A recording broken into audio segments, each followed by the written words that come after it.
कोई भी व्यक्ति कर्मों का फल प्राप्त किए बिना मुक्त नहीं हो सकता। कर्म के आगे किसी का जोर नहीं होता, कोई रिश्वत भी नहीं चलती। कर्म एक स्वतंत्र सत्ता है और जीव को, प्राणियों को कर्म करने का स्वतंत्र हक है। प्यारे सज्जनों, कर्म का फल कोई परमात्मा नहीं देता।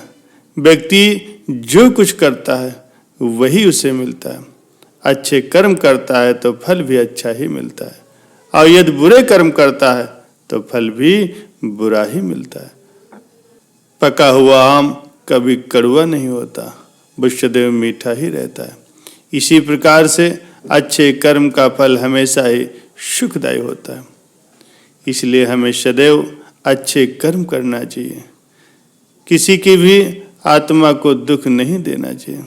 आत्मा स्वयं ही करता है और स्वयं भोगता है। आत्मा स्वयं मित्र है और स्वयं ही अपनी शत्रु है। इसी बात को कर्मयोगी श्री कृष्ण जी कहते हैं कि कर्म करते जाओ और फल की इच्छा मत करो। हमारे अच्छे और बुरे कर्मों का परिणाम हमें खुद ही भोगना पड़ता है। अच्छे कर्मों का परिणाम अच्छा और बुरे कर्मों का परिणाम हमेशा ही बुरा होता है।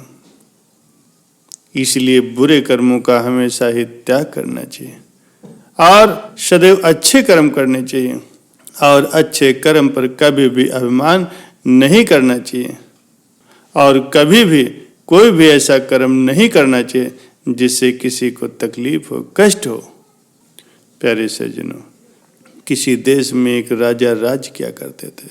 उनकी पत्नी का नाम करुणा था। उसका जन्म किसी राजवंश में हुआ था। महल में सभी सुख सुविधाएं थी, किसी बात का कोई अभाव नहीं था। उसकी सेवा के लिए बहुत से दास और दासियां थीं। उसके चारों ओर अनेक सुख सुविधाएं थीं। दुख क्या होता है इस बात को वो जानती ही नहीं थी।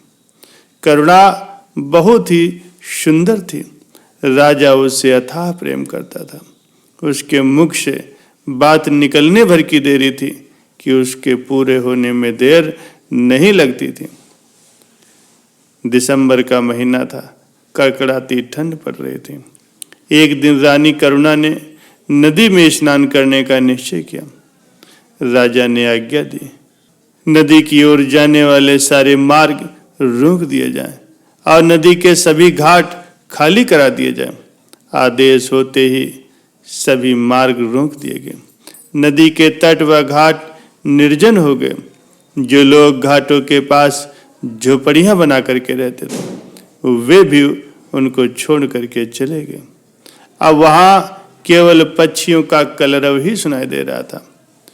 रानी अपनी सखियों के साथ घाट पर जा पहुंची। करुणा नदी के तट पर अपनी दासियों के साथ हास परिहास करने लगी। उस समय सूर्य पूर्व दिशा में उग रहा था। रानी ने अपनी सखियों के साथ नदी की झिलमिल करती हुई धारा में जैसे ही स्नान किया, उसका शरीर थर थर कांपने लगा, क्योंकि पानी बहुत ठंडा था। ठंडे पानी में स्नान करने के कारण रानी बुरी तरह ठिठुर गई। वो लगातार कांप रहे थे। कपकपाते होठों से उसने अपनी दासियों से कहा, मैं ठंड से मरी जा रही हूं, जाओ जल्दी से आग जलाओ और मेरे प्राण बचाओ। रानी की आज्ञा पा करके उसकी दासियां पास के जंगल से लकड़ियां लेने के लिए जाने लगीं। तभी रानी ने कहा, इतनी दूर कहाँ जा रही हो?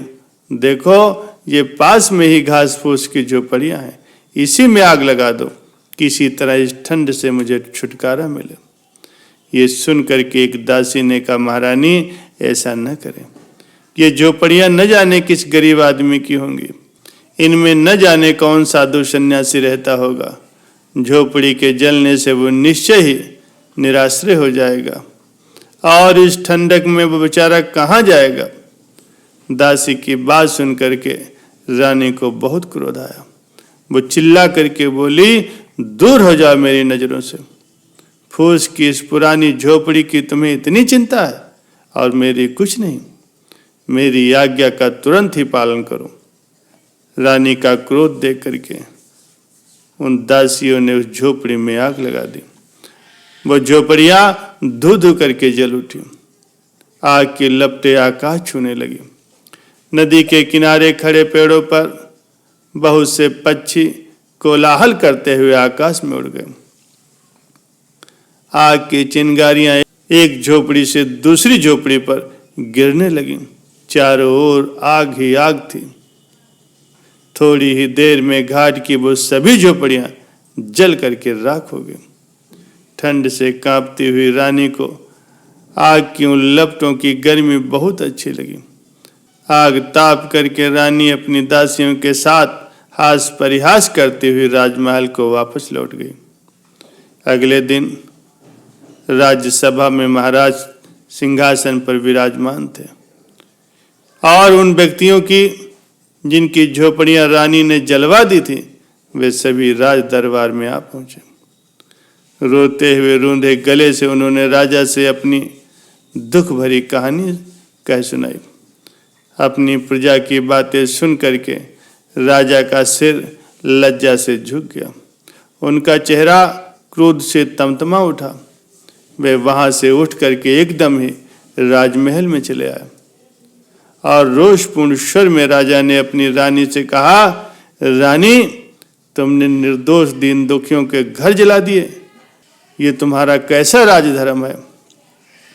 क्या तुम्हें उन गरीब लोगों की बिल्कुल भी चिंता नहीं है? ये सुनते ही रानी रूठ करके बोली, उन घास फूस की पुरानी झोपड़ियों को आप घर कह रहे हो? उनके न रहने से किसी को भला क्या हानि हो सकती है? और अगर होगी भी तो कितनी? अपनी रानी के जरा से सुख के लिए लोग न जाने कितना धन खर्च कर देते हैं और आप उन घास फूस की झोपड़ियों के लिए मुझ पर इतना क्रोध कर रहे हो। राजा ने दासियों को रानी के सभी राजसी वस्त्र और आभूषण उतारने के आदेश दिए और भिखारिन के कपड़े पहनाने को कहा। राजा की आज्ञा से दासियों ने महारानी के सभी राजसी वस्त्र और आभूषण उतार लिए और उसे भिखारिन के कपड़े पहना दिए। रानी को राजमहल से बाहर ले जाकर के राजा ने कहा, अब जाओ और दीनहीन होकर के घर घर भीख मांगो। तुमने अपने एक क्षण के सुख के लिए जिन गरीब लोगों की झोपड़ियों को तुमने आग में जला दिया था उन्हें तुम्हें ही बनवाना होगा। मैं तुम्हें 1 वर्ष का समय देता हूँ। 1 वर्ष के बाद तुम इस राजमहल में वापस आ जाना और सबको बताना कि उन दीन दुखियों की झोपड़ी का मूल्य क्या है। प्यारे सज्जनों, रानी 1 वर्ष तक राजमहल से बाहर रही। गर्मी, सर्दी और वर्षा सहते हुए उन्होंने बहुत कठिन परिश्रम किया। तब जाकर के पूरे 1 वर्ष में वो झोपड़ियां बन करके तैयार हुई। अब रानी को उन झोपड़ियों का वास्तविक मूल्य समझ में आया। राजा उन्हें बड़े आदर पूर्वक राजमहल में वापस ले गए। प्यारे सज्जनों, कभी भी कोई भी ऐसा काम न करो जिससे किसी को कष्ट हो, तकलीफ हो। जाने अनजाने में किए गए अच्छे या बुरे कर्मों को समाप्त करने के लिए अपने कर्मों के खाते को शून्य करने का एक तरीका है निष्काम कर्म। इसमें हम कर्म तो करते हैं लेकिन उनका फल नहीं बनता, क्योंकि वे कर्म आसक्ति और अहंकार के बिना परमात्मा का ध्यान करते हुए निस्वार्थ भाव से किए जाते हैं। निस्वार्थ भाव से जो भी कर्म किए जाते हैं वो निष्काम कर्म कहलाते हैं और उन कर्मों का कोई भी फल हमें नहीं मिलता और जीव निष्काम कर्म करते हुए एक दिन मुक्त हो जाता है।